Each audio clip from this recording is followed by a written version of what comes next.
Here is a quick explanation of what happens to your body during stress and why long-term stress causes so many health issues. Any kind of stress triggers a cascade of responses in the nervous system. One area that reacts is the hypothalamus in the brain that sends a signal to your pituitary gland and sends an onward signal to your adrenal gland above your kidneys, and this releases off cortisol. Cortisol has many functions in the body. It is an anti-inflammatory, therefore has a role in stopping your immune response go haywire. It gives you energy, it regulates your metabolism, increases your blood pressure, increases your heart rate, and in the short term, it can make you feel alert. All things you need if faced by a traditional stressor. You have an underlying base level of cortisol that is higher during the day and lower at night. This is called a circadian rhythm, and this is because we should wake up and jump out of bed feeling refreshed and energised. So as we are waking up, our cortisol levels suddenly increase. At night, we need our heart rate to slow, our metabolism to reduce, and our body to relax so that we can sleep. So our cortisol levels are lowest at night.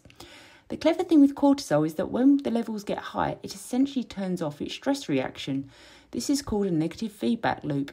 As stress inputs should be short-lived, this system theoretically works well.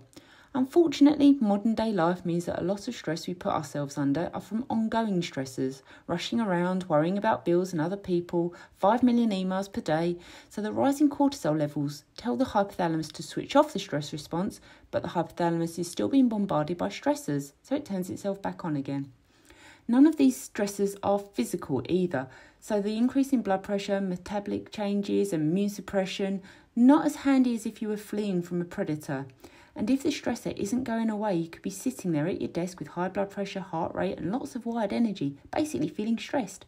If this goes on for a while and you have permanently high levels of cortisol, you'll find that you have continued suppression of your immune system, i.e. you don't heal well, your blood sugar levels may elevate, and you may have heart rate and blood pressure changes. You may not be able to switch off, not be able to relax or sleep well.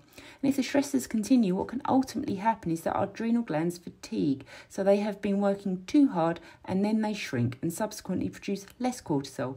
So you go from having too much to too little cortisol, and this is when chronic conditions start coming in. Low cortisol means feeling tired all the time, poor immune system control. Therefore, you have unregulated inflammation, meaning that everything hurts, and all of a sudden, everything is setting off an immune reaction. Food intolerances, skin conditions, swelling, everything you do will seem to lead to your body reacting.